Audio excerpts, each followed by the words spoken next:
more much more sharper than last time. Because of my I lenses. think blurrier. Oh, but it's because you put like the eyeglasses thing. Yeah. Oh, it's so much better. I really can see the pixels. You know what? It joking. feels like I'm wearing glasses. Hmm. Yeah, and I don't wear glasses. It's like when I put on glasses and things look kind of weird. Or no, but it doesn't matter what I set it on. It always looks a little bit like that. Hmm. Yeah, I did. No, it's like blurriness. Maybe I need. Maybe it's the frame rate or something. I don't know.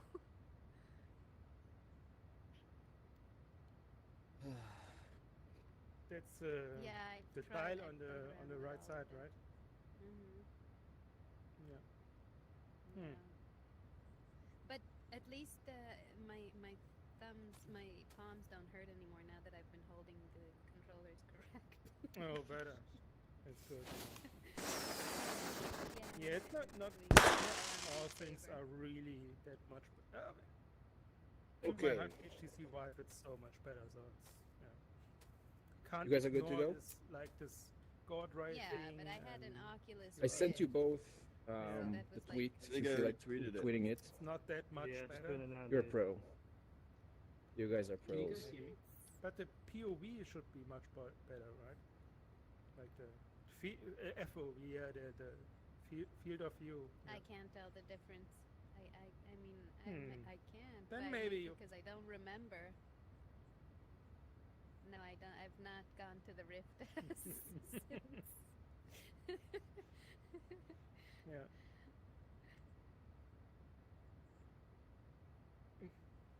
Yeah. Yeah. Peter, are you good? Okay. Yeah. Oh well.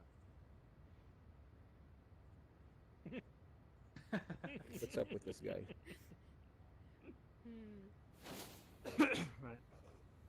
Okay, so you're saying that We- it'll be noticeable if I try to. We got now. You good? Yeah, I need. We good? Are we going? to- We waiting for Yeah. any more? Yeah. Okay, so what you want to do though is both of you want to amplify your voice. Pete, do you remember how you do that? You click on I'm host still not tools on sure the if I right sell my bottom, old one or I keep it Mhm. and then you moving click around. amplify my voice Yeah, in the middle. Okay. Exactly. I love it Nice. too much. Okay, now I'm gonna mute everyone and we'll start. Yeah. Yeah. My voice is amplified already. Yeah. More people Yeah, I listening. can see that.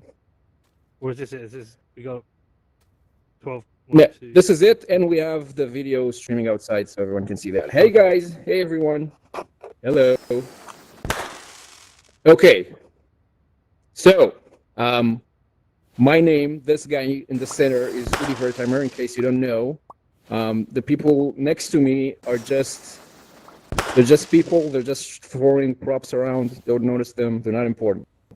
So, welcome to Reckless VR. Great to see you guys again. I know that it's a bit earlier than usual, but you'll manage. And so thank you if you just woke up for this. Like, I know, I'm sure Waxwing in Europe just woke up for this now. So thank you. Yeah, so look, if you're new here, if you're watching this stream and this is your first time, then just so you know, we do these every week. And you can join even from your PC. You don't need to have a VR headset. So if you get Reckless VR on Telegram or Reckless VR on Twitter or recklessvr.com, you'll get invited here with invites every week. So that's pretty cool. Thank you for throwing snowballs at me, by the way. Wait, I can throw back. I can do that. Okay, fine. Anyways, so for anyone who's here with us, try to kind of stay in your places, in your seats, and not move around too much because it can be distracting.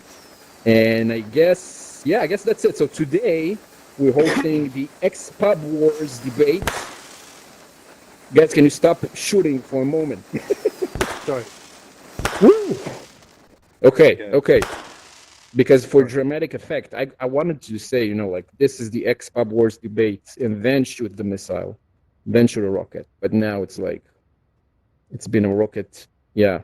It's been a rocket party for the whole day. Anyway, so the XPUB Wars debate, and on the left is the humble set stacker, co-host of Tales from the Crypt, Matt Odell. Here he is. Hello. What's up, guys? It's really him. Thanks for It's really having him. me, It's not Rudy. just a cartoon. Thanks for showing up. And by the way, Tales from the Crypt, I always wanted to ask you. I mean, Crypt is about crypto, right? No, I don't think so. You don't think so?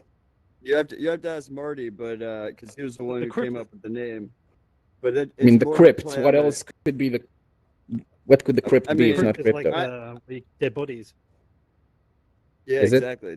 It's the dead bodies. No, of I the know past. what a I don't know, crypt I is. never- I know what the word means, but I mean, come on. Well, to be honest, I hate the word crypto, so I tend to call it TFTC. I see. What Okay, does the C stand for? fair. That's fair. So Just stands for C. on the right is the true Bitcoin maximalist who named this podcast what Bitcoin did and not what crypto did. Yeah. No, the denier of Peter McCormack. Woo! Peter, why do you hate nodes? I'll ask you in a moment.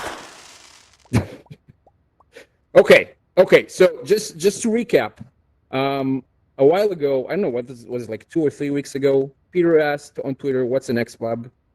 And a lot of people got mad. And well, for a bunch of reasons, some have said that Peter should have known what an XPUB is, or that maybe he does know and pretend to not know. There was a lot of controversy around that topic. And he actually released an interview with Andreas, I think it was yesterday, right? Where you guys were kind of questioning if there's gatekeeping in Bitcoin. And I think that actually you were, I don't want to spoil it, but you said it in the beginning. So I think that you were kind of, the conclusion you reached is that there's not gatekeeping in Bitcoin, but I'll let you talk about that yourself. Anyways, so for today, I'm going to try to moderate this kind of debate. And I'm just a journalist. I'm not supposed to have an opinion, so I'm going to be very, very moderate here. No, not going to choose a side. But the twist is that the audience can ask questions. I'm going to let you. You can raise your hand and ask questions by clicking the raise hand button on the right bottom side of the screen. And sometimes I'll choose to let you ask questions. Matt already raised his hand. Matt, you don't have to. You can speak whenever you want. but anyone else can raise their hand, and maybe I'll let you ask a question if I feel like it. So just so you know. And yeah, I think we can just start off. So to start, I just want to ask both of you guys, and let's start with Matt. What's a Bitcoiner, and who is a Bitcoiner? Please. That's a pretty loaded question. I know. I think everyone who uses Bitcoin is a Bitcoiner. So I think ultimately, everyone in the world will be a Bitcoiner. Okay. Peter, anything on that? Would you agree? Matt says everyone's a Bitcoiner, then I'm okay with that because that included me. Weird. I mean, it includes Vitalik. It includes Justin Sun. Who cares? Yeah. In the end, like. I mean, they're definitely Bitcoiners. They're just also scumbags. That's fair, I guess. So, I don't know. So, not everyone who's a Bitcoiner has to be. I mean, there's ethics, right? So you're either ethical or you're not, but either way, you're still a Bitcoiner. I mean, do people really argue that Vitalik's not a Bitcoiner? Yes, some people argue that. I'm glad that both of you are not, but some people. I mean, I'm a journalist. I don't have an opinion, but I'm glad that you two are not. But some people argue that. Okay, but we seem to be in agreement. I don't know how you get to define defining what a Bitcoiner is would become something that's very subjective.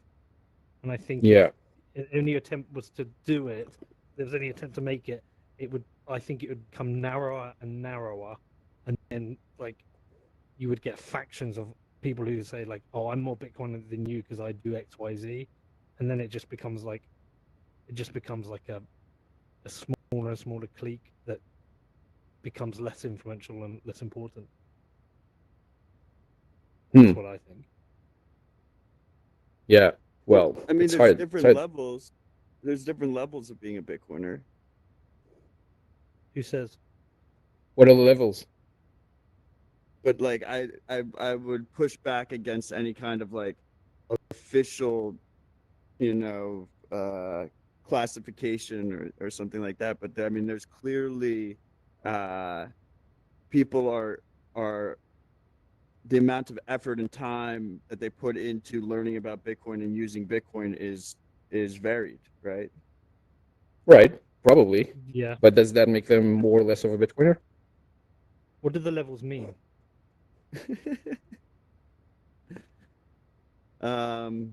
Yeah, I mean, I would say that it makes you more or less of a Bitcoiner, but not in a way that it should be treated as like an exclusivity thing.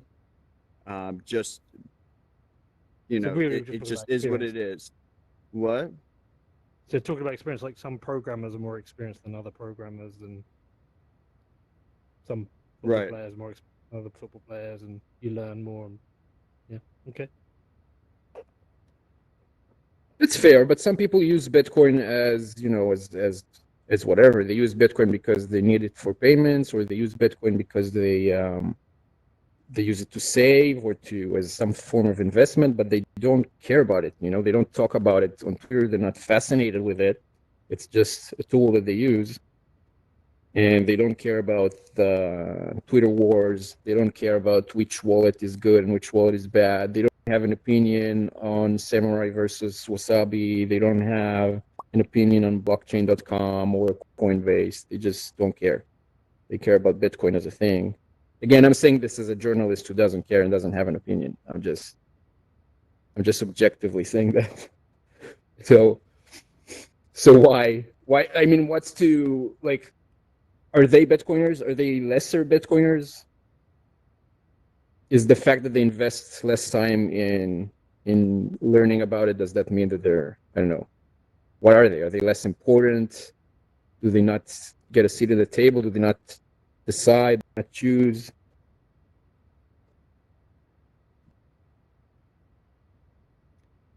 Any opinion on that, Matt?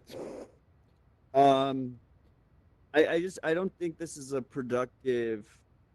It's not a very productive distinction.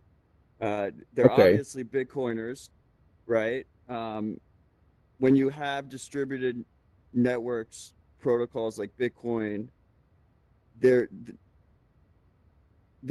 no official company behind it, right? So you need to have dedicated enthusiasts that are putting a lot of time and effort into this, that care about it. It's only as strong as that basis, right? As that base of enthusiasts that are actually putting time and effort into building this fucking thing out. So that is definitely important. But the idea of diminishing what just like an average Bitcoiner might be, who's not paying attention to all this day-to-day stuff, I think that is less productive than being grateful and thankful for the people that put their time and effort into doing this thing for limited financial gain. Right. I think that's a very interesting point on the necessity of having this group that is very like diehard and really cares about it, especially since, as you say, there's no company behind this. And Peter is flying around. I kind of wanted to direct the question to Peter. It seems like he's in sort of a Jesus stance right now. He's kind of floating above us. Peter, are you here? Sorry. Yeah, sorry. My son just came home. I had to answer the door. Oh, okay. So what I wanted to ask you, so Matt is mentioning this importance of people who are, diehard Bitcoiners and how they, they help other people learn. They also have like very strict principles about how people should approach Bitcoin or what's good about it or what's wrong about it. And he points out how this is, especially since Bitcoin doesn't have like a central authority and doesn't have like a company promoting it, then how these people are very important. And do you agree with that? That this group is very important for the survival, maybe, of Bitcoin? I mean, it depends on which people you're talking about. If you're talking about developers, yes, of course. The work they do is incredibly important. And it seems to me like one thing I've observed, I was checking, I think it was checking with you this week about it, is that when everything happened this week about the change of that variable, it felt like a very uncomfortable thing for a lot of developers, because I just don't think a lot of developers are like that hardcore. They just want to build stuff. And I felt like it was a really pressurized environment for many of them that they didn't feel comfortable being in. And I almost felt like some of them needed almost shielding from that. That was kind of a sad situation. But yeah, I mean, like there's lots of really, really important people doing really important work. Some really important designers, developers, like educators. There's a whole group of really important people doing really amazing things, and I think it's a very cool space to be in. Do you think, though, that specifically, I'm going to make this harder on you, do you think that specifically the group of people just being loud on Twitter and just, saying, this is not Bitcoin, this is Bitcoin, this is not the way to use Bitcoin, this is the way to use Bitcoin, and, you should use your node, and you should use your own keys, and so on and so on. Do you think there's a benefit to that? I'm not going to say overall is that beneficial, but I'm going to say, do you agree that there's a benefit to that, or do you think that it's just hurting the space? Because some people definitely think that it's just hurting the space. I think there's a lot of nuance to what you just asked there. I think there are some very useful people doing some very good things, trying to help and guide people in a good way. I would say a good example, say, on Austrian economics, is someone like Stefan De Vera, who's brilliant. He's patient. He takes time with people. He doesn't fall out with anyone. He's just a very good guy. Like I reach out to him all the time. He's very helpful. And then you would maybe get someone who is also considered an Austrian economist and won't talk to anyone, blocks people if they have a different opinion. And that's a very difficult thing to deal with. You'll get someone like Matt Odell, and like me and Matt like give each other a lot of shit, but actually we also talk, and Matt's very helpful. I know if I phone up Matt tomorrow and say I need help with this, he's going to probably drop what he's doing and help me, and that's really cool. And then you get a bunch of people who aren't doing anything, who just harass and shout at you. There's just a broad spectrum of people doing a broad spectrum of things, and I think it's just you just kind of navigate and find the people that are useful for you and what you're trying to achieve, and maybe just build up a fence around you about the people who maybe making your life a little bit more difficult with the things you want to do. But it's a very, very confusing place at times, very confusing space. But in the end, like, you can use Bitcoin however the fuck you want. If you want to buy Bitcoin and leave it on exchange, you can. That's up to you. And if you want to have a multi-sig wallet and you want to use Tor and you want to use CoinJoin, you can do that. Like, you can do it exactly how you want. It's completely up to you. Right. So you can do a lot of things with Bitcoin. That's true. And I wonder if you, Peter, have any insight on what usually newcomers want. Like, a person shows up, is interested in Bitcoin for some reason. What are they looking for? What they care about? Making money. Most people just want to buy it and it go up, and either hold it and look in Blockfolio and see their value's gone up, or sell it at a later date. There are other people who just, again, it's a spectrum. You've got other people who have a natural use case, which I've had a couple of times in the past, where they need Bitcoin to do something that they can't do on traditional rails, and that's very cool. And then you've got other people, I think, who've got a grander vision of how society might change and how Bitcoin might play a role in that, and then they're driving that forward as well.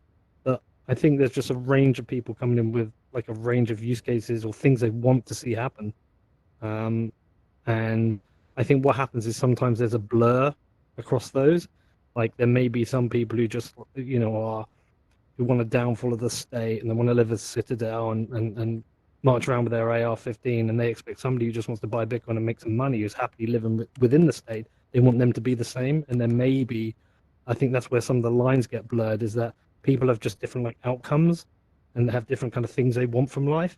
But some people expect people to want to use Bitcoin in the same way as them, and that's just, it's not always going to be the case. Right. Matt, do you have another view on what newcomers are looking for in Bitcoin? I mean, I think Bitcoin is better money. So people will come into it however they want to use their money.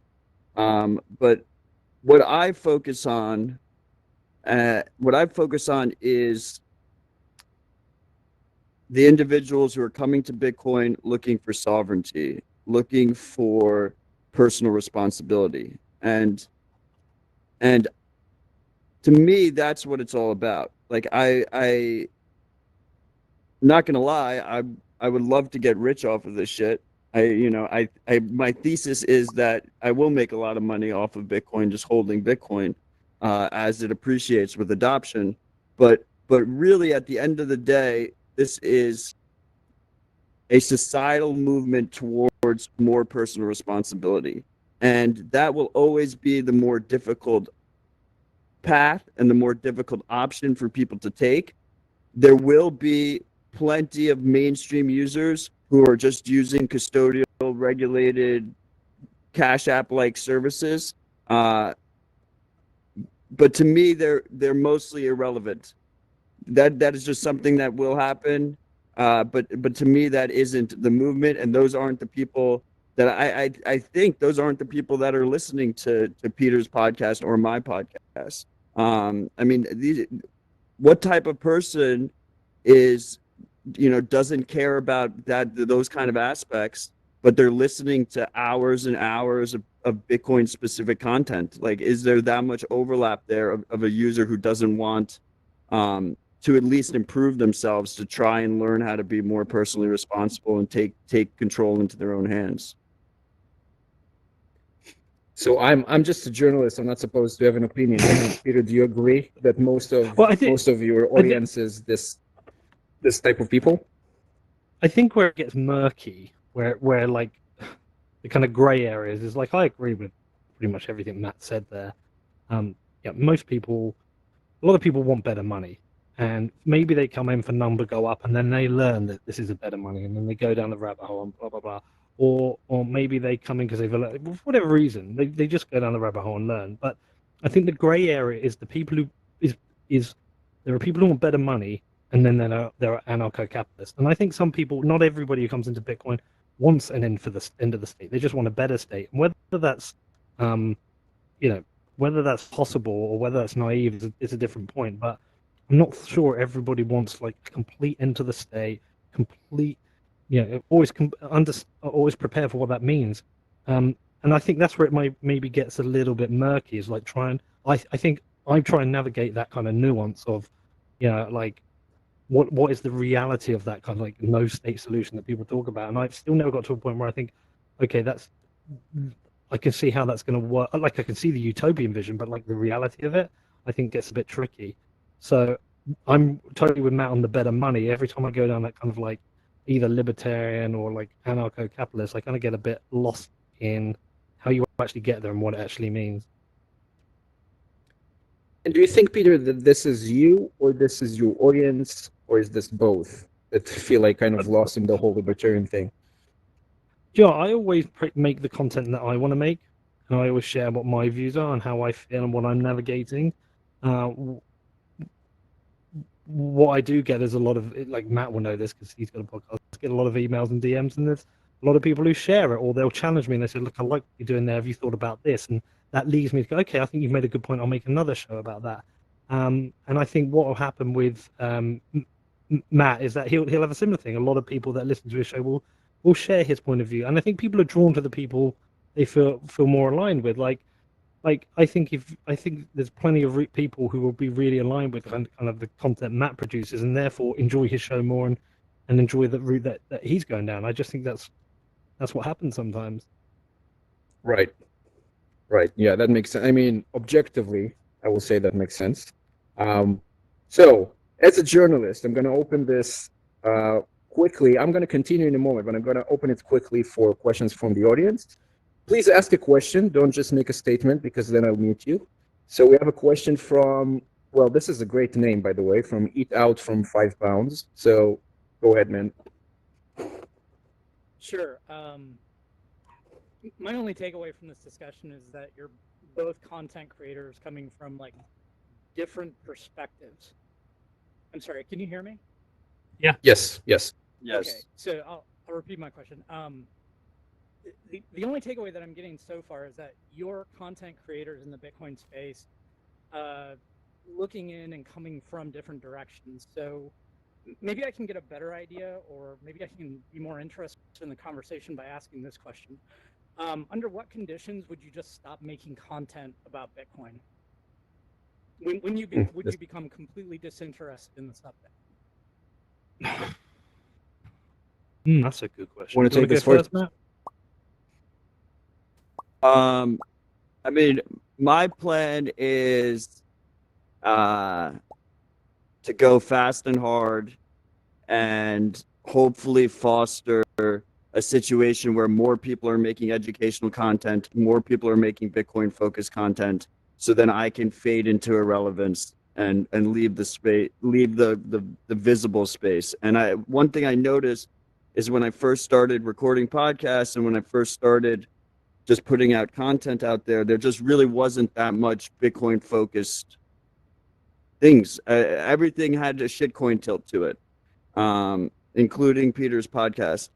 So I wanted, I thought I could see, I saw value I could add to the discussion, but now it's less so. Now I see so many good podcasts coming out, so much good content, so many people making guides that don't have ref links and don't have, all this unethical bullshit that became so common in the space, that I feel more comfortable that I'm not needed as much. And so my focus primarily has been like, all of a sudden I kind of have this platform where my voice is amplified, kind of just stumbled into it. So now I'm trying to amplify other people to try and make it more resilient, that I'm not needed as much. That's an interesting one. Peter, Peter, anything? Yes, it's a good question. I guess I haven't thought about it too much, but just on a personal level, like career aspirations, I've always wanted to be a film director, and I kind of like I've tried doing a couple of little documentaries. They're not great, but that was like a bit of first experience, and I'm now making like these more detailed like audio podcasts on my other show, Defiance. I imagine at some point, like hopefully I'll get to the point whereby like that's something I do full time, because career-wise, that's what I want to do.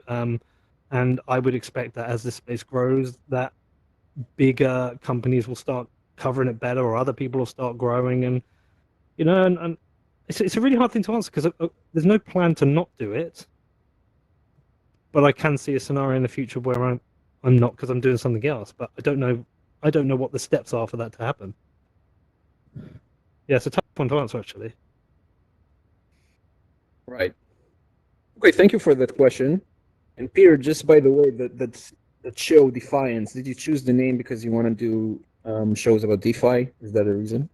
Do you want to kind of slowly go there? No, I it's guess kind of evolved beyond what it originally was anyway. But yeah.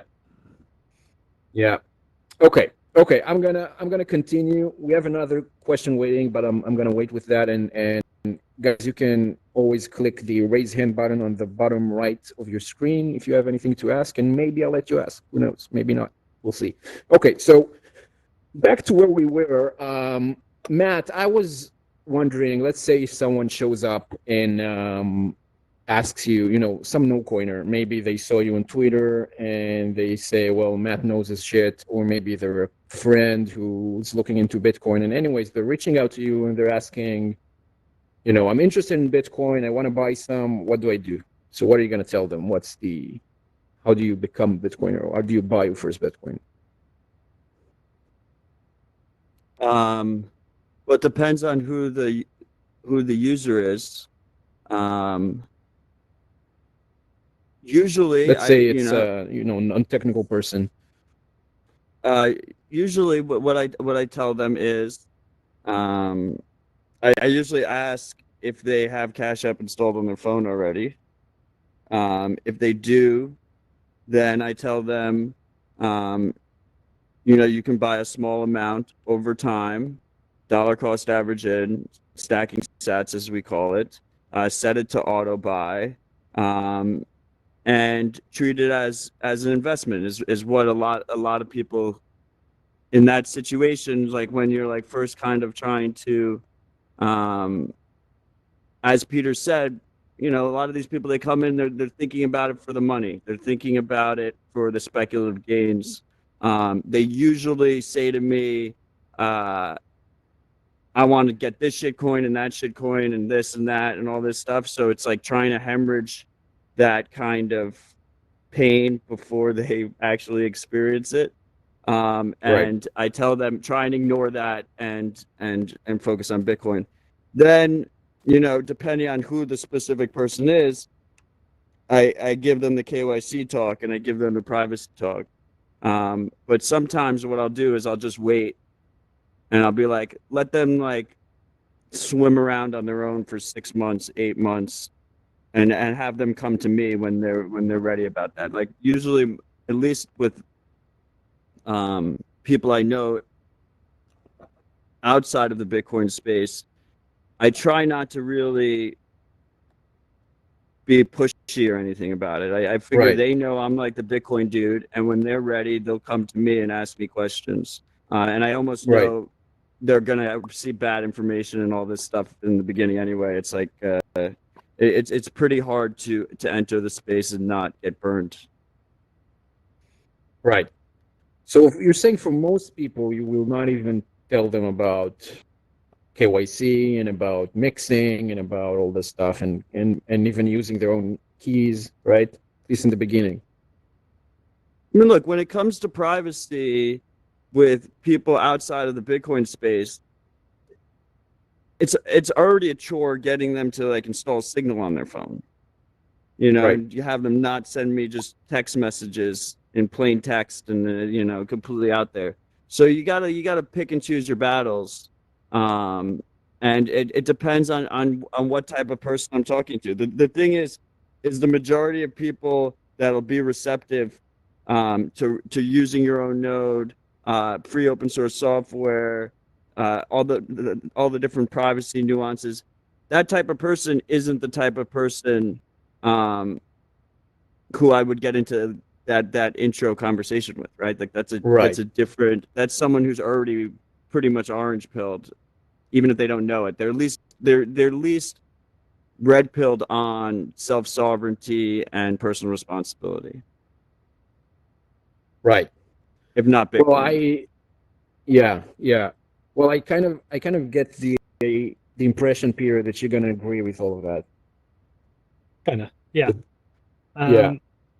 My only thing I always say to people at the very start is that if you're speculating, just get used to very long time horizons. So whether you're buying a lot of Bitcoin or buying a little bit over time,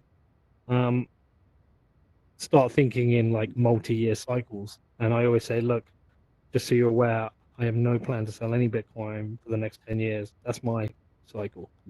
So that's what you need to get used to. If you've got short time cycles, if you're like scared of volatility, you want to stay away from it because it's going to freak you out. And so that's the kind of idea I try and get them into. And then beyond that, I tell them to listen to Tales from the Crypt and follow Matt on Twitter and speak to him. Yeah, because you have a shitcoin podcast, so it's not. No, I don't. But what I will do, like, occasionally I'll be like, well, you want to go to a meetup and buy your Bitcoin for cash, but make sure first you've got your Raspberry Pi node set up. And then just run it through CoinJoin just in case first, and but make sure you got Tor set up and you discombobulate your Bitcoin. Did you try? Did they then go ahead and do that? No, nobody does that shit. I mean, you can try like A/B testing, like pick two friends and tell each version of that, and let's see, who ends up buying more Bitcoin. That would be an interesting Getting test. people just to get a ledger is a good start, like a ledger or a Trezor. I think either of those two is, them just to put their Bitcoin on one of those is like it's such a good start from right the people I tend to speak to. Right. Like the steps after that, the big leap for some people. Yeah, yeah, and that point about getting a ledger or treasury is an interesting one because I think Andreas coined this term years ago of not your keys, not your bitcoins, and I mean, just for context, back at the time, I think that he started talking about this around when Mt. Gox collapsed, if I remember correctly. Maybe I'm taking this out of context, but this is what I currently remember. And this was a time when custodians who were keeping bitcoins were very unreliable. Um, these days, it's a bit different. Like a lot of people use Square or Coinbase or whatever, and even the large exchanges that were hacked, they actually ended up making their customers whole, usually, at least the big ones. So things have changed a lot. People are not losing huge amounts of bitcoins on exchanges as often as they did back in the early days. And Matt, you yourself are saying that when someone's asking you, you're telling them, yeah, you don't, maybe just use Square Cash and keep your bitcoins there in the beginning. So is this thing about not your keys, not your bitcoins, is that still relevant at all? Is this something we still need to tell newcomers, or maybe it's just Usually what I tell them is to self-custody on a mobile wallet. Usually what I say is Blockstream Green. And I tell them to toggle Tor on, so at least they're not doxing their IP address, even though they're trusting so Blockstream. even complete newcomers, you tell them to get like Blockstream Green's pretty easy to use. Yeah, because they already have Cash App on their phone. So they install 2 apps, right? Hopefully they already have Cash App on their phone, so they don't even have to install that app. And then they install Green Wallet. And I usually, ideally, I can walk them through that flow in person. And then once they get up to a certain point, then I tell them, buy a hardware wallet. Usually what I say is buy a ledger, and when you're ready, you should get a cold card. But I let them on board with specifically Ledger Live's mobile app is like a very good UX for self-custody, and it has shitcoin support, which they won't admit to me, but they want to fuck with shitcoin, so at least let them do it in a semi-safe way, and they'll have it all there together. I think when it comes down to it, is not your keys, not your coins is one of the ultimate rules of Bitcoin. I think at every step of the way, we're going to have learning experiences where people get burned, and people either get burned themselves or they see other people get burned, and it will reinforce the importance of that message. I think it's not just these exchanges failing. Obviously, it's all these regulatory issues that create this like burdensome, friction-filled environment over there. So we'll see like whole swaths of users get cut off from their coins and not being able to withdraw, or like with BlockFi, when they had the privacy hack where they lost all that user information, they then required additional KYC if you wanted to withdraw your coins. You had to do a facial scan, right? So like, I think for a lot of users, when you're in that situation and you're going through this extra process to try and get your coins out, in your back of your head, you're saying to yourself, am I going to be able to get my Bitcoin? Did I fuck it up? Is this the point where I learned the hard lesson? And when you finally get it back, you tend to learn. You tend to not make that same mistake again. And as I said earlier, I think, there's obviously going to be tons of mainstream users that use trusted third parties. Trusted third parties are inherently easier, but on that trade-off scale, what I care about is the users taking their own personal responsibility, because that's where the change is happening. That's what makes this better money. That's what makes this a better system. That's what makes this the ultimate check on like unbridled central power. Like, so I think the movement here, the real change is in users taking personal responsibility, and it will happen one user at a time as they realize the need for it. I don't try and focus on selling Bitcoin to pre-coiners. I tend to focus on the new coiners who come in and they're looking to improve their situation and learn and spend more time on this. Yeah. Okay, but that's an interesting point. So kind of you want them to go through this because you think that this is where they will finally understand what makes Bitcoin better. But do you think that's also what they want? Because again, they seem to want to make money. They believe that Bitcoin's value will go up, and they just want to make money on that. And they might even agree with you, maybe. And again, I'm saying that as a journalist who's objective, right? So they might even agree with you. They might think that people will want to use Bitcoin because you can use it in a self-sovereign way and you can control it.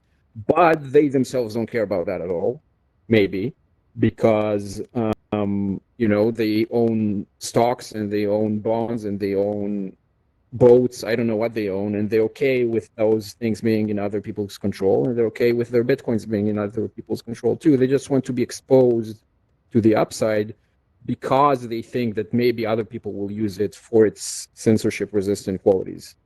So what do you say to those people who seem to be like a lot of people, I think? I mean, that's fine. They can exist. I'm cool with them, existing and using Bitcoin how they want to use Bitcoin. But we need the people that care. True. Otherwise, Bitcoin has no value if you want to take it to the full extreme. So those people are who I focus on, because I see that's where you improve the world. That's where you actually change things, not on using these custodial services, not using these centralized trusted third parties. Right. Peter, anything you want to add to that? No, I think Matt's. No, that's good. Yeah, given a pretty no, good it's good. answer. I mean, the only thing is like, again, the thing I always think about is like what's the end goal here? And it depends what your end goal is, what you think the end goal might be. Like, what do you think the end goal is, Matt? Like, everyone is using Bitcoin. You think we get to that point? I just want anyone who needs Bitcoin to be able to use it when they need it. I want it to be there for them when they're ready to, when they actually need Bitcoin. That's why I don't think it needs to really be sold to pre-coiners. I think when people realize the need, they will seek it out. And I think there's an incentive there, a direct incentive there on all of these different ways to take personal responsibility when it comes to Bitcoin, in terms of using your own node, using your own keys.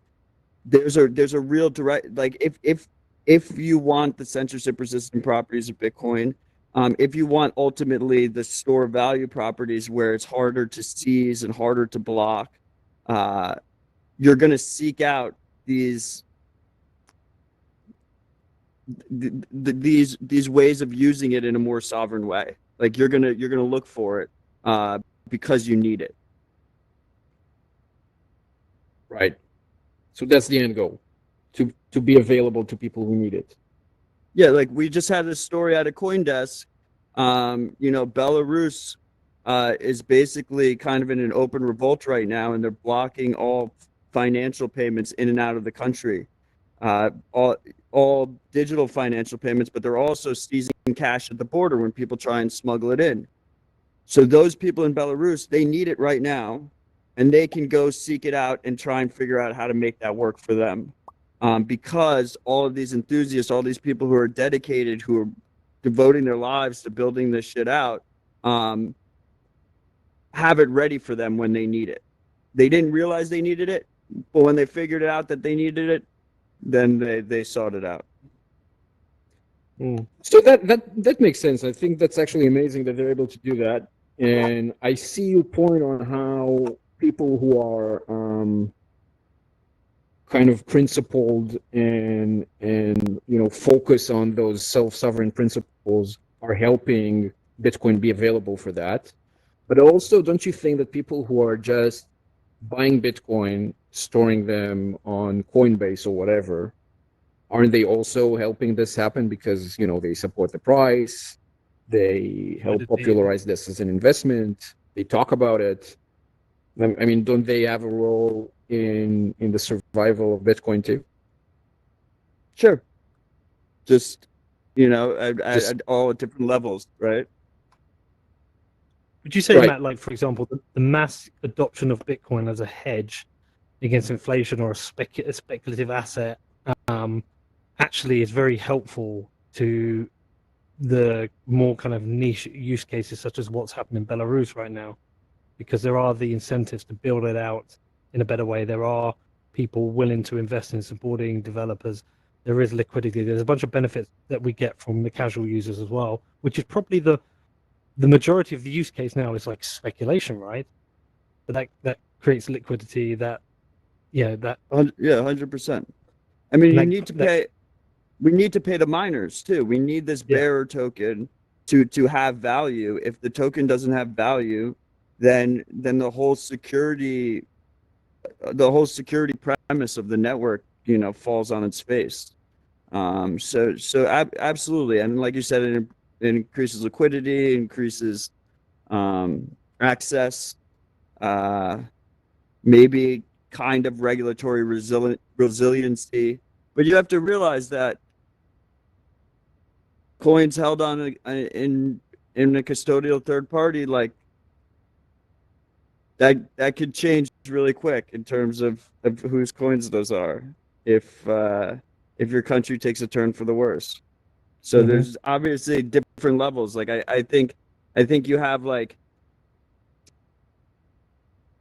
you have, not only do you have KYC, but you have KYC custodial, and then you have KYC non-custodial, where the people are taking out their own control, and then you have maybe KYC non-custodial, but they're also trying to do some forward thinking privacy improvements by using like CoinJoin or something like that, using their own node. And then you have like the no KYC kind of circular economy, and all of those things, are benefiting the price. They're benefiting the network effect. They're benefiting liquidity, and ultimately benefiting the network, but at different levels because of how these big third parties are situating themselves in that process. Right. But is it different levels? Because you presented it as levels, as in there's a low level and a high level, or is it just different ways that are not, is one way better than the other, or is it this?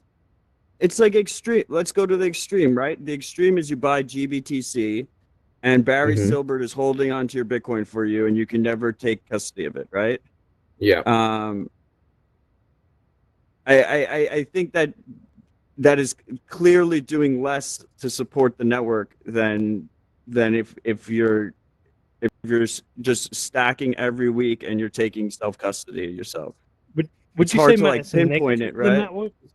Sorry, Matt. Would you say that's a negative for the network, or it's supported the network? Because I would argue it supports it, but it's not. It's not the most. What's the way of putting it? It's not the kind. It's kind of like it's mainstreaming it, right? Yeah, I mean, I don't think it's negative because I don't think being a large Bitcoin holder gives you more influence on the network.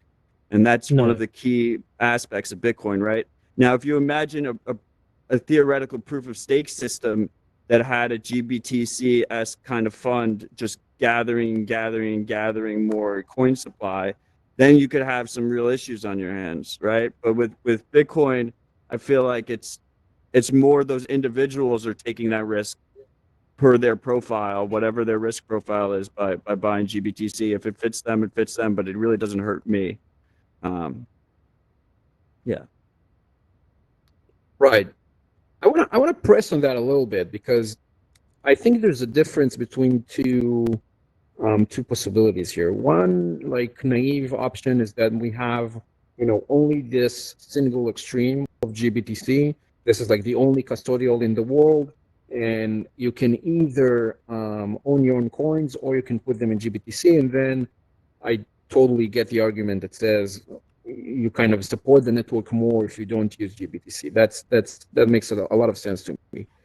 But there's this other possibility, which is right. There's GBTC. That's one custodian. Another custodian is Square. Another one is Coinbase. There's Kraken.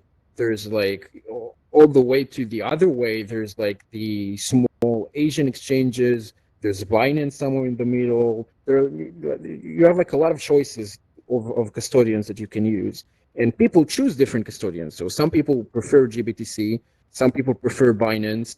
Some people prefer the most unheard of Asian casinos.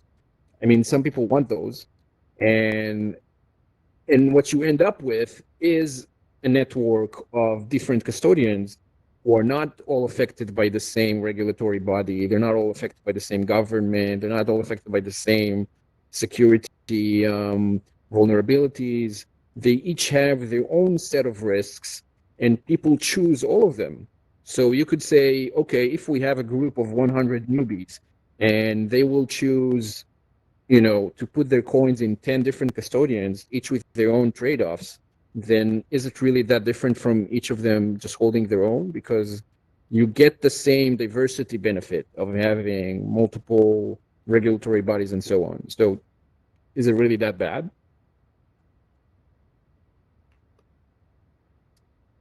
Yeah, I think that goes hand in hand with what I said earlier, that I don't feel like it's a threat to the network. I think it's a threat to the individual users, and especially if those users don't really understand the trade-offs they're making, and if they don't realize the additional risk they're basically putting their Bitcoin under. I think like it kind of goes hand in hand with what Peter said earlier. To me, is the way I look at Bitcoin from an investment point of view. I'm looking at it as like a 10, 20-year time horizon at least, right? And when you start looking into those kind of time frames, there's a whole ton of unforeseen risk that can happen depending on which custodians you choose. I mean, a lot of these custodians, they don't last very long.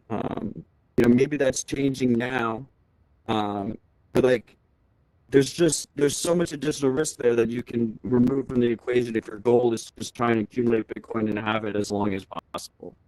And I think, when I first got into Bitcoin, KYC was like pretty much non-existent on these on-ramps.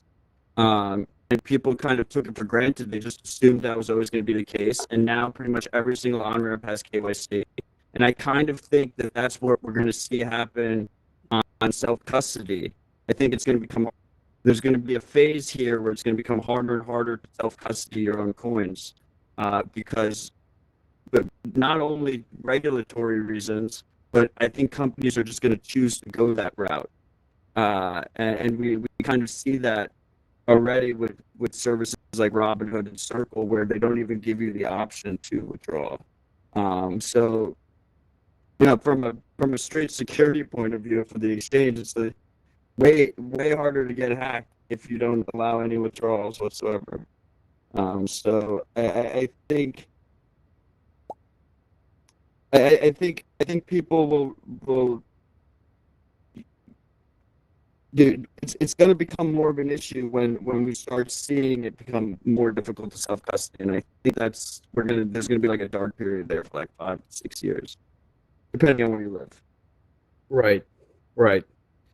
So it's kind of a long-term thing for the user. And Peter, there's this thing that Matt said about the trade-offs, and do users understand the trade-offs? And I see that topic kind of being brought up very often. Do you think that you have a responsibility or an obligation to expose users to the trade-offs of the different ways of using Bitcoin? Do you think you're doing that? I think again, there's nuance in this. Sure. It depends what you know. So like, I look at Matt as an educator, and I think myself more as an entertainer. I would say, like, on the spectrum of of education to entertainment, I say I'm nearer the entertainment side, and Matt's more on the education side. They're both creating bits of entertainment. I stand by basic principles where I say to people, you should custody your own coins. You should leave on an exchange. But I don't go as far as say someone like Matt does with regards to privacy, because I find it too difficult to do myself. So I would be a bad educator in that, and I would say go and listen to what Matt talks about it. Right. So I don't feel like I feel like I have a certain level of responsibility, and over time I'm taking it more seriously. Like I had a long chat with Giacomo the other day about a particular topic that I wanted to cover on the podcast, and I was worried that it might look like I'm inflaming a situation, but I didn't want it to come across as that. So I was kind of like picking his brain on how to approach it, and he gave me some good advice. And I do regularly speak to people and kind of like get their advice on how to pick situations. But I guess I see what I do as slightly different. It's entertainment, but I also, in some ways, like I think, again, I would say where someone like Matt is like fully in, he's like Mr. Bitcoin. A lot of Matt's time is focused on like educating, and then when Matt looks to pick holes, Matt will kind of like, I would say, Matt, tell me if you think I'm wrong on this. The journalistic side of what you do is regards to what you think is poor, kind of practices within Bitcoin, or poor kind of procedures, or companies that's where you tend to focus your kind of journalistic side. Whereas I think my journalistic side tends to focus more on challenging maybe some of the ideological thinking around Bitcoin. You say that's fair, Matt? Yeah, I mean, I try and focus. I'd like to think I try and focus more on the positives, projects that I think are doing things the right way, that are being very ethical about it, and having their trade-offs very clear. But yeah, I mean, if I have to call certain people out, then I'll also call them out. Yeah. To try and it works. If you shed a little light on a bad practice, all of a sudden people start talking about it, and then I don't even have to really talk about it anymore, because people are paying attention to it. I think from my perspective, when I came into Bitcoin, the trade-offs weren't clear to me, and I got burnt so many times, because of that not being the case. And I think the majority of people that are using, for instance, a ledger and a trezor, they don't realize that it's not your keys, not your coins. They're doing self-custody in terms of storage, but it's a custodial privacy offering. Like, they're trusting Trezor and Ledger with their privacy, and with Bitcoin, we think this protocol, we think it's going to be around forever. Like, this ledger is going to be around forever, and if these users don't realize that they're trusting Ledger and Trezor with their privacy right now, it can burn them in 7 years, 8 years, 9 years down the line. So I think Bitcoin should have a ton of options. I think you should be able to use Bitcoin any fucking way you please. The market will decide what those options are based on what people want and where the demand is. But I want those trade-offs to be absolutely clear. Like, I want a user who comes in to know what they're choosing and why that is different. Right. That actually makes a lot of sense. That point about what you don't know now, you might regret like 10 years in the future. So it's good to expose people as much as you can to trade-offs now, because later they might regret it. But Matt, your audio is breaking up a little bit. So I think the easiest way to fix it is to just exit the room and come back. Should be possible to do pretty quickly, and I'll try to entertain everyone while we do it. Did I turn off the headset, or should I just exit? No, you can just, actually, you know what? You can go to the settings in the menu, just click the menu and then go to settings, and then there's a re-enter space button in the middle. If you click that, it will just refresh the room.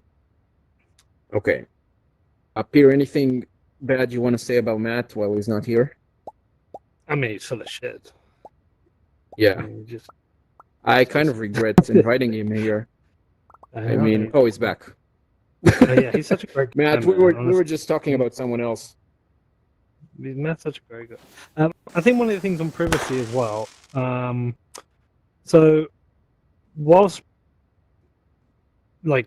privacy is super important, there is a trade-off, like how much effort, how much people care. So, we have a generation of people who have watched what Facebook did with Cambridge Analytica and haven't closed their account. I think people are so conditioned to having their data almost everywhere. Everything they've ever done is everywhere, and either I think some people can't be bothered to put all the effort in, or don't even know where to start. They're like, or realize why they should be. And like geographically, it depends on where you live. I mean, there's certain countries where it's obviously a little bit more important that you protect your privacy depending on what you're involved in. Certainly in Belarus right now, as Matt brought up, I think some people certainly need to be hiding what they're up to, especially if they're political opposition. But I think for a lot of people, they're just I imagine some people are like, I don't know where to start, I don't know why I should care, and I can't be bothered. Because if they cared about their privacy, why would they still have Facebook accounts? It's not like they don't know what's going on with their data right now. And that's not to say there's they're a difference. Right. It's not to say they shouldn't care, but there's a lot of people maybe I don't. I get that. There's a difference, of course, between your Facebook privacy and photos of your kids to financial privacy, especially when, some people seem to expect Bitcoin transactions to be anonymous for some reason. And you can make some pretty big mistakes by, sometimes it's a lot of money for people, they invest sums that they consider to be massive and that they wouldn't want people to know exactly what they do with them. I think it's, for even people who have Facebook accounts, which is probably most people, they wouldn't be very happy if suddenly their bank statements appear in their Facebook profile, right? They don't view those things as the same thing. They're two different things, but what I'm saying is, like, I think this idea of like absolute privacy is not something a lot of people are aiming for. I remember I had a long conversation with Fluffy Pony about it once, and he said to me, privacy will improve when big tech delivers it for us. So Apple have done a lot of things recently. The new Apple sign-on where you can anonymously sign up to apps. That's a great small little first step that gives people a little bit more privacy with regards to applications they're using. And then obviously financial privacy is really important, but the steps to actually achieve it with something like Bitcoin right now, I would say, are for advanced users. There's little things you can do, but I'm almost certain that even like if I try to do it now, I'm going to make one screw up here or there and leak some information somewhere. And so I've kind of accepted that, like, I've left a trail behind me right now. Well, first of all, like I tried, at least the way I focus on my awareness efforts, like I try and make it clear that absolute privacy isn't really the goal. I mean, I don't think it's attainable for the majority of people to begin with. I think people they should be aware, and then second of all, they should realize that every little small step they make in a positive direction improves the situation, not just for themselves, but for everyone else. And I think that's really the framing you have to go about it. If you want people to be perceptive about it, if you want people not to be overwhelmed about it, not that when you build it up and you try and your aim is perfect, then most people just get overwhelmed and walk away. The other thing is people don't realize how new this is. Like we haven't had this kind of level of centralized surveillance capability ever before in human history. Like this new idea that we have all of our lives are digital and online and easily surveilled and easily indexed and easily categorized and shared among a bunch of different parties and leaked and hacked. This is all very new still. And I think what's going to happen here is people are going to continue to get burned. Their private information is going to be taken. There's going to be negative consequences for it. and they will learn. They'll learn after they get burned, or their family member gets burned, or a friend gets burned. And a perfect example of this was these Black Lives Matter protests in the U.S., because all of a sudden we saw tons and tons of users signing up for Signal, and they had never found a need for doing it before. But when they wanted to go to these protests, they were afraid that their texts were being read, that their information was being shared, and they realized why that's important and why they would have that need. Now, to go back to our earlier discussion, I think there's a lot of things to learn here in terms of PGP adoption versus Signal adoption. And that's where PGP was, technically a fantastic solution, but it never really got that kind of uptick. But with Signal, there's slightly different trade-offs. It has a phone number. There's centralized elements to it. But it's a very user-friendly tool that makes better privacy attainable, and it was there and ready for users when they actually needed it, and that's when the users would come in, right? So the key was to have that project, that capability ready for them, and when they actually needed it, they sought it out and figured it out.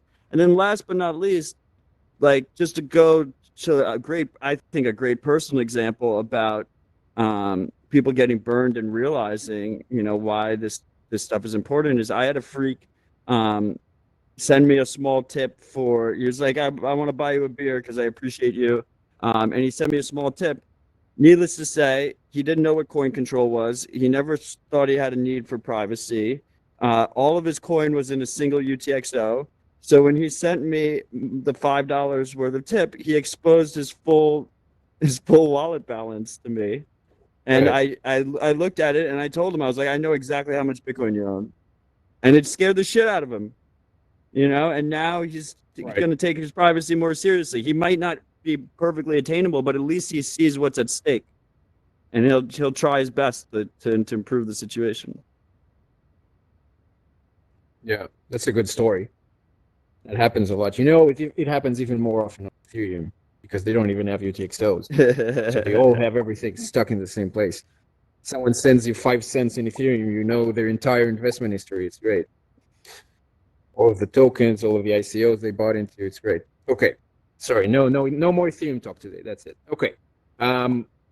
So Peter, I'm going back to this whole issue of holding your own keys and stuff. And I think that's the good point in time to ask you if you now know what an XPUB is. Can you explain what an XPUB is? I'm a little bit in your more own aware words of an XPUB now.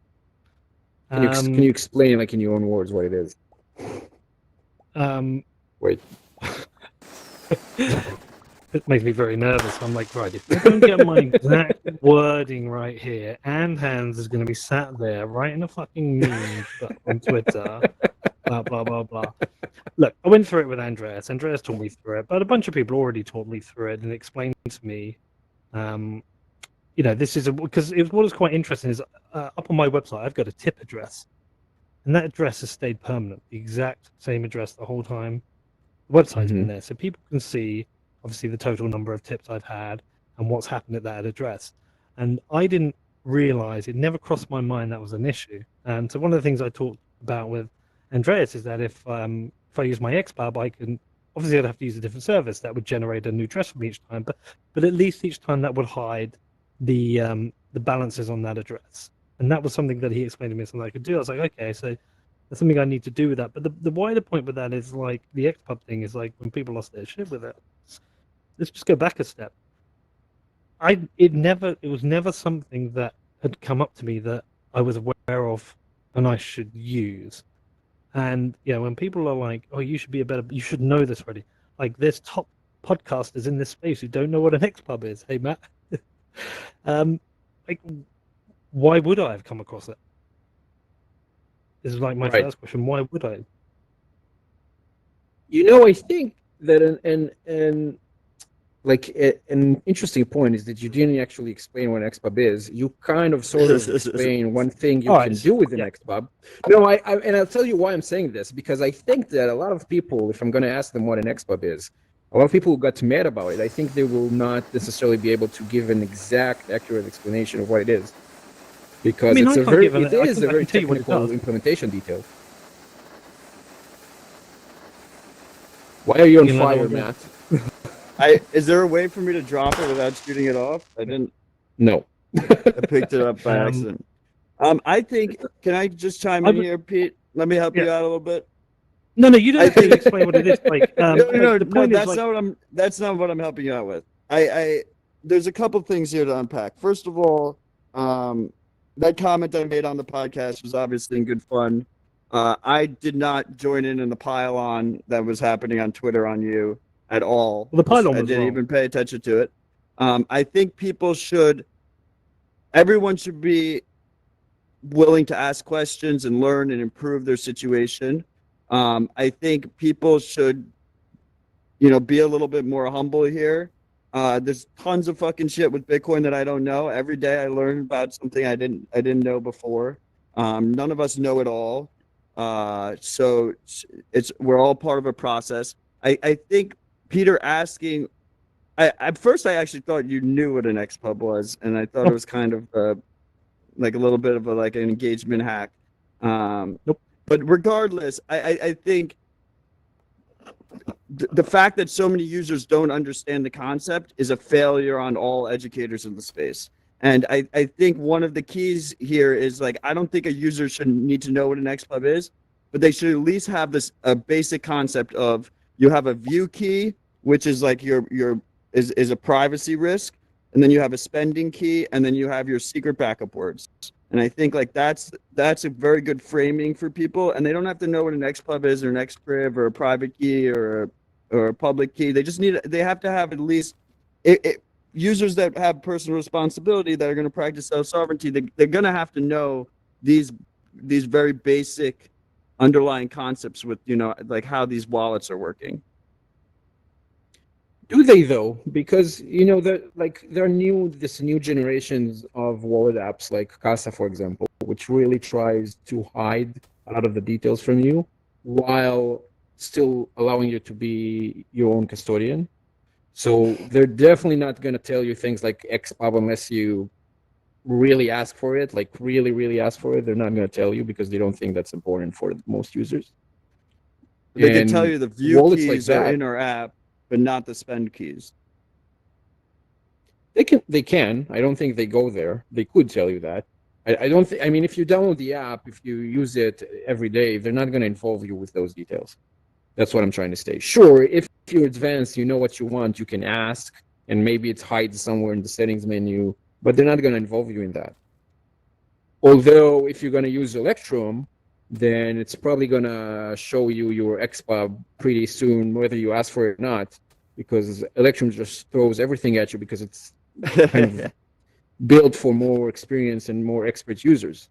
So the question is it true that everyone needs to know what an XPUB is? I'm not sure. And really, I think that a lot of people will not be able to answer this question. I could put, like, people here randomly on the spot, but then they will never come back.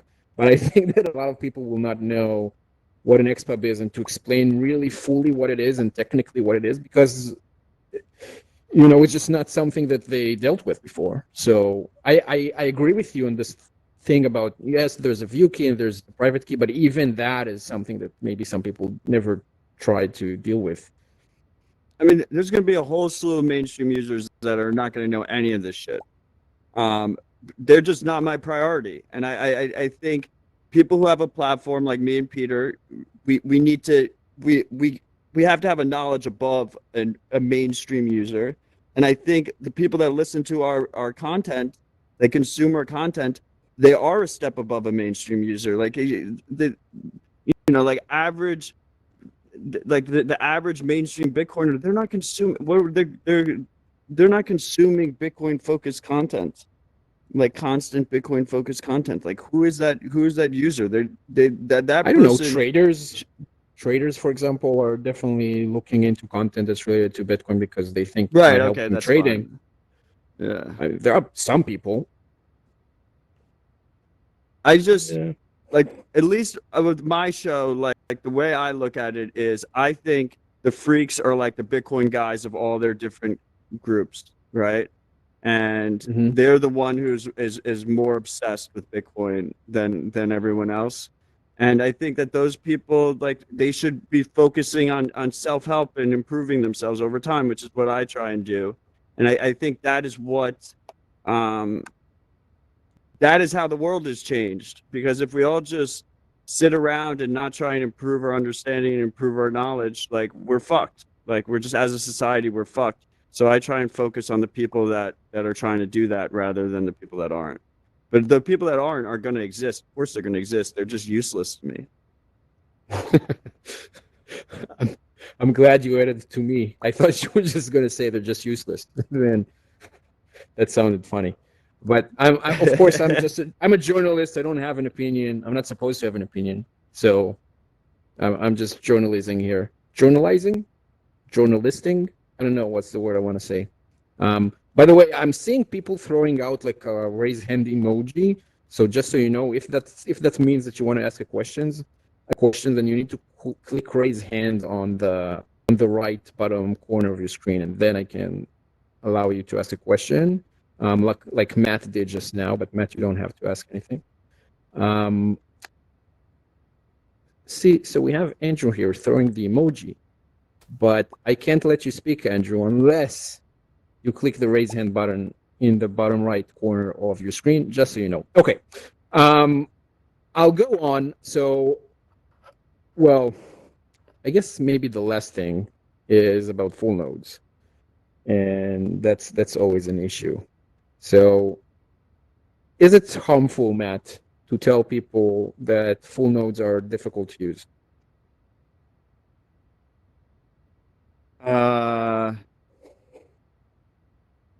I mean, Some people do that. I do that. It's important to be honest about where we sit in terms of UX and difficulty and whatnot. Absolutely. Like, we need self-reflection. We need to know we're still very early, that we can make this stuff easier.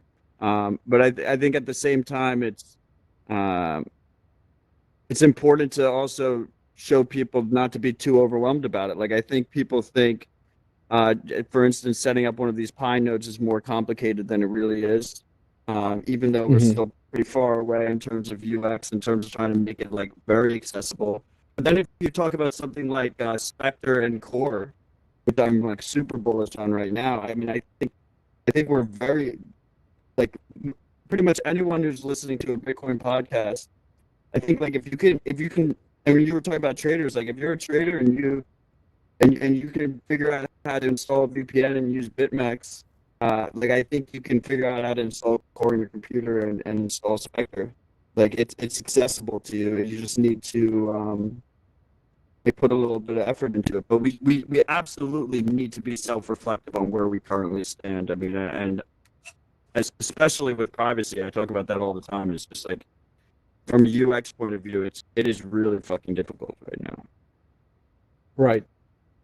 I mean, I can tell you that using a VPN is way, way easier than using Bitcoin Core, or even installing it. Yeah. I mean, even before that. So to use Spectre, you have to install Bitcoin Core first. And I'm going to tell you, it's easier to set up a VPN than to get Bitcoin Core up and running. Now, it's not that difficult to get Bitcoin Core up and running. You run the installer, you turn it on. Maybe you need to know what purging is, because maybe you don't have enough free space on your hard drive. Pruning, sorry. You know, I can't even say it, let alone use it. So, but yeah, maybe you need to know what pruning is, and then fine, and then you wait. Who knows how long you have to wait, but you wait for a while. And I'm going to tell you that it's hard. It's hard because you don't know exactly what's happening while you're waiting. You don't get a very clear indication of why you're waiting and how long it's going to take. And if something goes wrong, you don't necessarily get a very clear indication of that. While when you're installing a VPN, it's really that simple. It tells you, it walks you through it, and there's a reason. There's a company that will not make money if they don't walk you through it. So there are like product managers who sit and think about the entire installation and setup phase to make sure that as many people who start it get to the end of it, and they, You're not really. they keep working on that flow to make sure that it's optimal and that it's really good and that people don't fall through the funnel and that they get to the end and get there. While in Right. Bitcoin Core, probably no one did that process ever, and we don't have any method to track that either. And it's just that much harder to use. Sure, you can say, well, I can type in a tweet, what the steps are, but the fact is that people who try to run it, a lot of them are just falling through the steps and don't never complete them. So I think it's much harder. My point is I don't expect every user to use their own full node. I do expect it to get easier to run a full node going forward, but I do want new users to know that if they're not using their own node, they're using someone else's node and they're trusting them with their privacy. And I think you get them to that awareness point, and if they think that matters to them from that point forward, then so be it. If not, then so be it as well. Because people don't realize that. I think you're right about that. I think that a lot of people don't realize that, and I think that it is important to kind of push on just the fact that the trade-off even exists. I think that a lot of people are not aware of it. A lot of experienced people even are not necessarily aware of it. I'm a lot of times I'm surprised when I speak with someone who's been using Bitcoin for years and they just don't think about this at all. So I definitely agree with you there. I do wonder, but I mean, you said that you think that the process will become easier with time. So how does it become easier? Because I would argue that it didn't become very much easier in the last 10 years. Like if you look at how a node synced 10 years ago and how it syncs today, well, it's faster now because there have been some optimizations. But other than that, the process is almost exactly the same. So how does it become better? Well, I think it's become dramatically easier over the last year or so. First, we had this new slew of Pi nodes, these packages of the Pi nodes. I mean, part of it was because the Raspberry Pi 4 is just way better hardware than we had previously at that price point. But these teams have put together these packages to make them as user-friendly, way more user-friendly than they were to begin with. One of the things I really like seeing is this flow of using a QR code to connect it to your node. So you install the node package, or for a mainstream user, maybe even buy a node, pre-built for like $200, $250, and then you open up your app and you just scan the QR code, and then you're using your own node. I think that flow is fantastic. As I just said before, like I think this idea of running core and then just running Spectre next to it is a really cool concept there. This whole idea of like trying to, the hard part, I guess Bitcoin Core could be easier to use, but the hard part has historically been actually then connecting that node to use with your hardware wallets and your mobile wallets. And that was where the disconnect was. And using Electrum Personal Server and setting that all up was a very convoluted process, a more difficult process than it really had to be. So by combining this idea of like using like the connection codes to connect through Tor, but also just connecting directly into Core using something like Spectre, like I feel like we're getting a lot closer there. The real question is, we need to. I think as more awareness gets built up, there's also a financial incentive for these centralized companies. As you said, centralized companies are better at the flow, at nailing down these flow and making it easier for people to use, for them to offer these types of features. Like I know, for instance, that the team at Ledger is trying to incorporate Easy Full Node into Ledger Live, right? And why are they doing that? They're doing that because people are talking about it, right? People are talking about it. They don't want to necessarily have to use custodial privacy in these with these tools. So conceivably in the next 6 months, 8 months, we'll see basically just a toggle in Ledger Live that'll just run Bitcoin D in the background. And you won't have to do a separate server or anything. You just have your normal Ledger Live flow. And I think we're going to see more and more companies do stuff like that. Umbrel's also another example. I mean, they're not really a company yet. It's a free open source project, but it seems like they intend to put some monetization on top of that. And that flow is just a very UX friendly flow without compromising privacy and security. They have this deterministic backup system that they're doing, but everything defaults to Tor. It uses Neutrino in the beginning, so the sync is easier. So there's definitely like lots of ways where this gets improved. Right. Okay. That sounds good. It sounds promising. Your audio, unfortunately, is still breaking up a little bit again. So can you do the re-enter trick once more?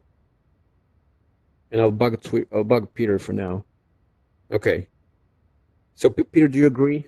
Would you have anything to add on that? On like nodes getting better, and do we need to do anything for them to get better? And should we even talk about that? Because I know you get a lot of shit for that. Yeah, I mean, I think Weirdly enough, you never get shit. No, I know. It's amazing, isn't it? I think if it's built into Ledger, something like that, it's going to make life a lot easier for people. And I think ideally we want these things abstracted away.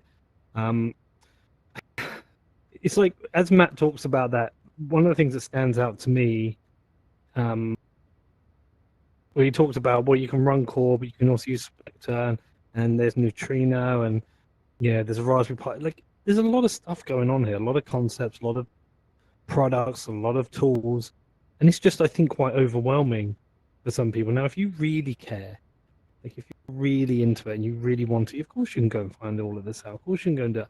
Just think it. Who cares? Like, do traders care? Probably not. Do people who are new into Bitcoin care? Probably not. That leap to get somebody to care is quite a big leap. And what is the incentive for them? But yeah, a lot of it can be overwhelming, I think, for people. And again, it just comes down to trade-offs. Do people understand the trade-offs? Are they willing to make those trade-offs? But yeah, I think if it's included in something like Ledger, that would be fantastic, of course. Right. Okay. I don't know. You guys seem to kind of almost agree on too many things. I was expecting more blood, but that's fine. No, because I think I said when we did that long last one, I think when we have these things, I think we're both right in these situations. Like, it's not that we disagree on certain things, but we're also both right. Like, Matt's right that people should run a node. They absolutely should. And I'm right that it's complicated for some people. And it's overwhelming for some people. Some people don't have the same incentive structure or just can't be bothered. Well, I think we're usually both right in these situations. I'm just a little bit more right. Okay, as I promised, I'm gonna pick a winner. But before I'm gonna pick a winner, this is very important. I'm gonna open this for questions again. Well, it is, and I'm gonna choose who won it. I'm sorry that you weren't aware. This might affect your odds, but we'll see. So I'm gonna open this up for questions again from the audience, so you can affect the winner if you ask a really tough question, maybe. So you have a raise hand button, and it's on the right bottom corner of your screen. And let's start with I Am Pigman, which is also a very good name. Go ahead. Thank you. Can you hear me? Yep. Okay, cool. First off, thank you for doing this debate. This is a really interesting discussion. So thank you for your time. And so my question is, you talk about kind of a sliding scale of what is appropriate for certain users. Some people want to go the Tor, like completely underground route. Other people want to do custodial, and I think that's a very healthy way to look at it. Does that extend to shitcoins and people choosing different trade-offs for those shitcoins, or is that somehow different? Can I answer here first? Sure. This is an interesting one, Matt. I don't know where you think about this at the moment, but I'm starting to get kind of like so tired of shitcoins. And like, I've gone in there and tried to say this is nonsense and this is why, and then more people explain why I tag Udi and get Udi to answer. But like the battle against shitcoins, I'm almost like, look, if you want to do it, just fucking do it. And the way I've come to think of it now, and I regularly say this now, I just think it's a game. I think shitcoins are a game. They're you win if you come out with more money, you lose if you come out with less. It isn't some mature market product. It is a game, and you've got free choice now to go in there and muck around with it. I'm kind of bored of talking about them, so I'd rather just kind of focus on Bitcoin now. Personally, I just like I did the thing where I fought people from Ripple and fought Ethereum, and I've now got all these Link marine morons in my like mentions, and I can't do it anymore. It's too tiring. It's relentless, and you never get anywhere. So if someone asks me, I will warn them and say I don't hold any shitcoins, and this is why. But if someone wants to trade them, they know the risks. That's up to them. So be it. My concern is more with shitcoin promoters than it is with the shitcoins themselves, and that comes from the same concern that I previously stated, which is they rarely make the trade-offs clear on what's happening there. So, and I've been very consistent on this. I don't think shitcoins are a threat to Bitcoin. I think they're a threat to users who speculate on them. So there's a special place in hell for promoters that are promoting shitcoins to those users who are eventually going to get burnt, and they don't make the trade-offs clear. So I tend to call them out. But in terms of like permissionless innovation, like people are going to make shitcoins. There's going to be tons and tons of shitcoins. They're going to be here forever. I think they're all going to trend to zero long-term in Bitcoin terms. And if people want to use them, people can use them, but the trade-offs need to be clear. And yeah, and I don't think it's a threat to Bitcoin though. I don't think they're a threat to Bitcoin. And so people should be, there's like a special breed of Bitcoin maximalism that is a little bit too insecure. It shows weakness. Like you don't be scared of the shitcoins. They're not going to kill Bitcoin. Right. Good points. Was Okay, thanks, Pingman. Looks like a yes. He's clapping, happily clapping. Okay, let's go on with Waxwing. Next question. Hi, can you hear me? Yes. Great. Yeah, interesting discussion. My ears perked up in the last bit where you were talking about trade-offs of running a node, and it's one of those age-old discussions, isn't it? And it suddenly occurred to me that in a way, the people we often talk about or we hold up as, they're the real Bitcoin users, are the people like, imagine like a Nigerian businessman trading in China or something, or, in some kind of gray market in endeavor or so, or some just very small time person, maybe in Latin America. Those kinds of people, I'm guessing, are, at least from what I've heard, I don't really have direct experience, are just using kind of mobile wallets and stuff, and they're probably not even thinking about nodes. And if you think about it, in a lot of those kind of situations, you can well imagine that the trade-offs would mean that it wouldn't even come up. It's not about them not knowing or not being smart. It's about, you've got considerations like bandwidth. You've got considerations like, is it worth the trade-off? Well, if I look at the risks I've got in doing the business I'm doing, the risk that the network is going to fork or something is not really, part of it. And where on the other hand, you've got things like, think back to the old days, like Armory. Armory was a really big hit back in the day with a certain class of Bitcoin user. And if you think about it, it was really focused on that idea of, this is like my personal fort of sovereignty, and I'm getting total security, absolutely intense. And it seems to me it's like those types of people who are really focused on security. It could be because they're doing multi-million-dollar deals, or it could be because they're just that kind of person and they've got the time and intention. So does it mean ultimately that the kind of, because we want lots of nodes, clearly lots of disparate, different types of nodes, geographically dispersed is great. Does it mean that we should focus on that kind of angle that Armory took back in the day as for how we design Bitcoin Core to be in terms of its user interface is my thought. Waxwing, while you were asking this, Peter was repeatedly looking at me very confused because he was sure that it was him speaking. Yes, here we go. Actually, no, I was actually lifting my helmet to check the Liverpool score. Okay. Okay, who wants to take this first? Matt? I mean, I think I think we can hit it from many different angles, right? We can have power user tools.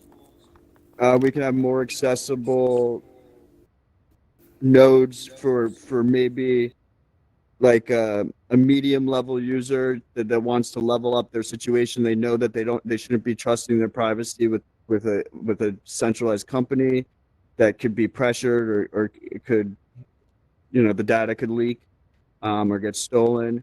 And then at the same time, like we should have mobile tools that could make it easy to connect to your own node or connect to a friend's node, someone you trust, or even if it doesn't use your own node, try and limit those trade-offs as much as possible for that type of user. Things like Tor by default built right into the application. Things like two-person coin join tools, like little things that can improve that end user's situation. While they'll never, everything has trade-offs, right? And it'll never be like the perfect option for people. So I prefer a situation where we have many different options. I think the power user is pretty much, he's got his products right now. Like he's got the projects for him. Obviously I want to see that more fleshed out because I'm a power user myself. But I think we're like on the right path there. And I think what's really lacking are those mobile wallets that are trying to limit the trade-offs as much as possible. There's a lot of shortcuts that we see in the popular mobile wallets. And if you think the mobile wallets that we argue about on Twitter are, lacking in some ways where they disclose the trade-offs and which trade-offs they choose to take. I mean, all you have to do is open the Google Play Store, the Apple Store, and type in Bitcoin wallet. And the majority of wallets there are horrible wallets that we've never used, like I've never even knew existed. That's true, actually. Yeah. When you search for Bitcoin, you can find some weird things in the app stores. That's true. Oh. Peter, anything you want to add on that?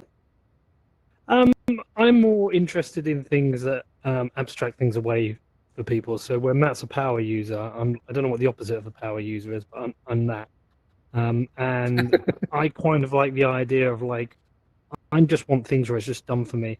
I want a wallet which when I open up, firstly onboards me and just explains everything. It just says, okay, this is your wallet, this is how it works, these are your, this is if you want to, want privacy, I want CoinJoin just to be a button, just like anonymize my coins, just one button, and it does, and it goes into a separate wallet where they're the ones that have been mixed. Like, I just want shit all done. I know this sounds really lazy, but I want that, not because it's for me, it's because I think that's going to be the most useful for most people. Power users are going to be like a very, very small percentage of Bitcoin users. So I think for the majority of people, once this is all abstracted away, it means people are going to be using Bitcoin in the way that Matt wants them to use it, and other people want them to use it, but without them having to think about it. So that's what I care about, really. Yeah, makes sense. Makes sense. Yeah, you're not going to be a power user, Peter. It's not you. Power marketer. Power marketer is something you can be. That's true. You've been marketing the idea of not using full nodes pretty well, I would say.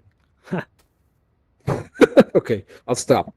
Waxwing, I muted you because you had feedback. But if there's something else you want to say, you can jump or something, so I'll know to let you speak. Let's say yes. I think it means yes. Let's see. No, I guess it means no. Okay. Yes. Okay, I'm not sure about the feedback, sorry, but I just want to take issue with what Peter says. On the surface, it's obviously the correct answer, abstract everything away, but in practice, it just means people just don't use nodes at all, because that's the easiest way to use Bitcoin, without question, which was kind of half of my point. But anyway, continue. Matt talked about something like Ledger having a node built into it, like into Live, right? Ultimately, you can abstract it away by effectively trusting someone else, which is the same thing as not using a node. It's the same thing. Okay, this is a very debatable point, of course, which is the whole reason why people debate it endlessly. But that's how I see it. Yeah. I agree. Look, it's not that I don't agree people should run a node. Like I do. But I always think of like scenarios. So just a group of friends. if I'm with them and they're asking me about Bitcoin, I can cover the basis. As soon as I get into like a node, they're going to be like, "What the?" They have to go on that like journey to eventually get to the point that maybe it is relevant. But when they're at that point, they'll be listening to. They won't be listening to my show. They'll be listening to Tales of the Crypt anyway, and they'll be learning that stuff from Matt anyway. I just think it's a very strange and big leap that I think a lot of technical people do not understand about people who aren't technical, for them to like make this leap to understand. They just want to buy this Bitcoin thing to go up. They don't want to have to come with all these other things, and like eventually some will. But I just think if you look at node adoption, I think node adoption's low because it is like a big leap of like for some people to get to. It's not. I'm saying they shouldn't. It just there is a reason, right?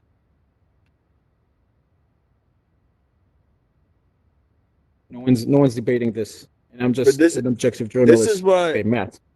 This is why I really like the idea of like friends and family nodes. I think it could be a nice middle ground here where I have like 20 or 25 people and they just scan a QR code and they're connected to me. So I'd like to see that connection code become a standard, and then Pete can use my node. Right. Yeah, that's an interesting point. And kids can use the nodes of their parents. And so on. Yeah, that's an interesting point. I think that could become more popular with time, but you would need some built, some UX around that too. I think the QR codes alone maybe not enough, but yeah, I think that's a good direction. Okay, we have a question from Galvas. Go ahead. Yeah, we can hear you. Yeah, I was wondering more on the lines of you guys think, like new people joining the space, they're obviously going to go for the easiest route, and if there's a lot of adoption, then everybody's just using the custodians, and there's some kind of divide in the network, and some decision needs to be made. Then all the power is on the custodians, and in that scenario, I think it's important to teach people on how to like understand what they should do and how to run their nodes, and like you should teach them beforehand, before that divide comes, or let it get polarized at some point. Yeah, so I would imagine that Matt probably agrees with that, and I think that's kind of something he said before, touched on before. And Peter, maybe you have an opinion on that? I could not hear it. I'm really sorry. That was really quiet. So I think he's saying, it's going to be easiest to use a custodian or not run your own node, not care too much about your privacy. This is probably going to be easiest, but then you might end up in a situation where maybe in some years from now you have these custodians having a lot of power on you, and they could just, maybe because they want to, or maybe because they're forced to, they will effectively freeze your coins or pull some other stunt. And maybe that's a reason for us to push this narrative now before it becomes a problem later for people. Yeah, I mean, when I was with Andreas the other day, he talked about this, and it's like a staircase, right? And the first step is just somebody showing like an interest in Bitcoin, and the second one buying it. And they might buy it on an exchange and store it on an exchange to begin with, and it might only be like $100 or a couple $100, and that's okay. Because a lot of these exchanges now, they've got good hot and cold wallet management. They've got we've even got like the movement by Gemini into like insurance, and I think we're moving further and further away from the big hacks. Yes, they still happen, but what I think is that on that staircase, someone eventually will go, okay, now it's time to get my coins off the exchange and maybe go to a hardware wallet, or and I just think people will go on a journey, and all these journeys will be different. But I'm not too worried in the early days of someone in their early experience just buying and holding on certain exchanges. Eventually, yes, they want to move off. Yes, of course, but just these it doesn't worry me if someone's got like $100-$200 of Bitcoin on an exchange to begin with. Don't know what you think about that, Matt. Right. So you're saying not in the beginning? Yeah. Sorry. Go ahead, go first. Yeah, sorry. I was just more of like, why would they even go on that journey if that's not the the thing that's been talked about of like this is how you use Bitcoin. You should go into this journey. If there's not this discussion and this education, then users won't even care about this because the journey doesn't exist for them. It depends what their use case is as well, right? Like everyone's different. Like some people want to be, a privacy conscious, self-sovereign individuals, and some people just want to speculate on the upside of Bitcoin. A lot I of think what he's traders saying are, though, like whatever whatever their use case is, there is a risk, and I don't know how big the risk is, but there is a risk that if a lot of people or if some majority uses those services, then these services will choose to or will be forced to confiscate your coins or pull off whatever crazy stunts against their users, and maybe that's a reason to inform them from this point that this is a risk that they're taking on and they don't have to take on. I mean, I don't think it could be any clearer to anyone who's made any attempt to kind of like go down the rabbit hole a little bit that not your keys, not your Bitcoin. Like everybody knows you shouldn't. Like you hear that quite a bit. I think it depends on the exchange as well. Like smaller exchanges are a risk. Well, that's not completely true. We know there's risk with other exchanges and sharing data around and things like that. It's just, I don't really know how to answer that. Sorry, I don't fully understand the actual question. There's a risk that maybe the United States government in 5 years decides that all the Bitcoins on Coinbase are to be confiscated and until whatever. It could happen. Yes, I don't know think how big this risk is, but it could happen. I mean, the U.S. government could also decide. Risk. How about the U.S. government deciding that all Iranian Coinbase users can't withdraw their coin? Because that's what actually happened. Or we saw that happen with Bittrex too. I think a bunch of coins got locked on Bittrex because they added KYC, and the Iranian users couldn't withdraw because of sanctions. So I think users will learn by getting burnt or seeing other people get burnt. There'll be many reminders, unfortunately, but I do not think it's a risk for Bitcoin. And I think if it was a risk for Bitcoin, then we'd have a real big issue on our hands because there's going to be a lot of coins with custodians. Like it's just inevitable. Yeah, I think also that this kind of risk. Sorry, I think this risk with large exchanges and like government confiscation or like increased regulation. I think we're starting to see like a moat be built around Bitcoin. I think I talked about this with like Plan B and Preston the other day, where I was like, the MicroStrategy thing's very interesting because the more companies that start buying Bitcoin like they do, I think that builds a bigger moat around Bitcoin because any attempt to firstly ban or overly regulate it could see these companies actually group together and challenge this legally.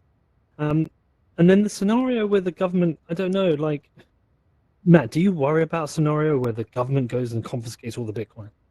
Because it seems... I mean, I think it's less likely in functioning democracies, but I think we're going to see many cases of governments fighting back against Bitcoin through those types of techniques, right? And the first thing you do is you seize the coins you can seize. Then the second thing you do is you try and identify every holder that you can, that is within your borders, and how much they have and what their transactions are before you start trying to, and you don't necessarily even have to go door to door. You just you pass some draconian regulation, and then you enforce it selectively on a few people. You make examples out of them, and then you get like 80%, 90% to comply out of fear. Which is a strategy we've seen many times in the past.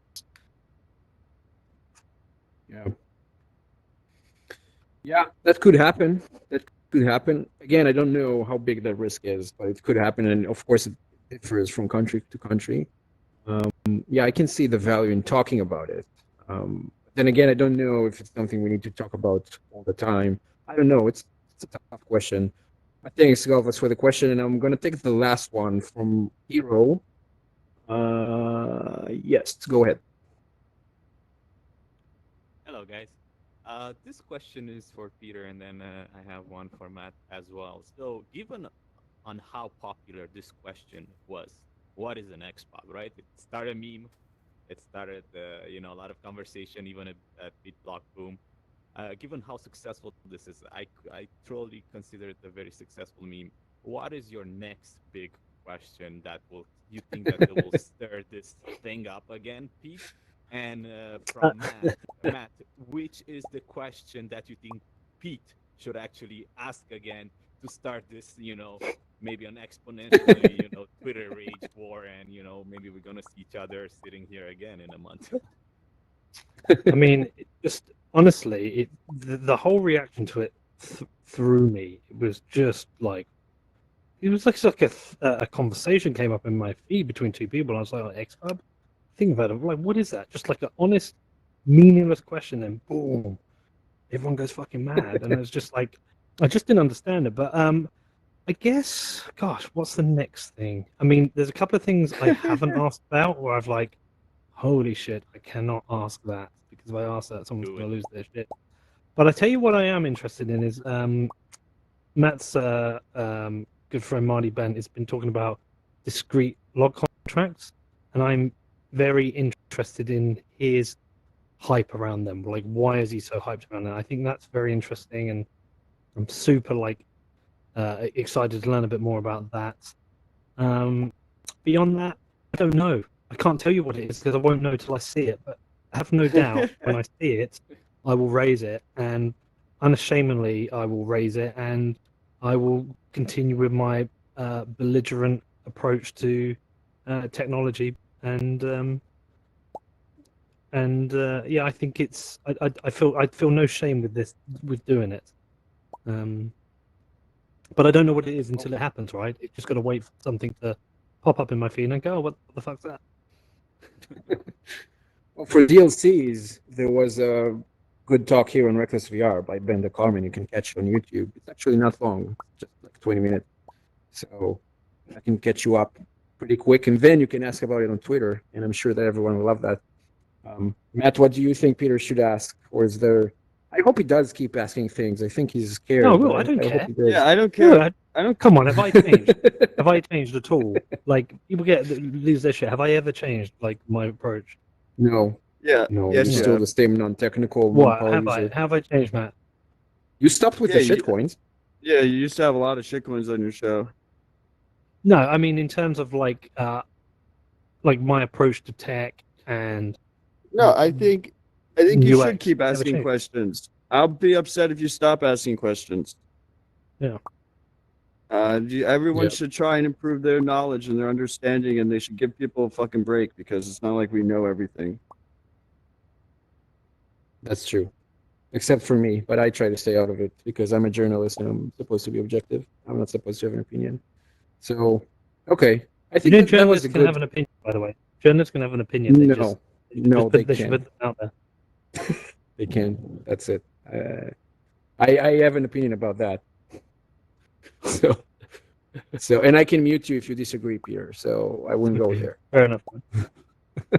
Okay. So I think, because I'm an objective journalist, I think I can say that, in my opinion, the great power of Bitcoin is that you can choose, and you can be any of those things. You can be like the freak who wants to keep their privacy and wants to, be this principled force that helps the network push forward and also cares about themselves.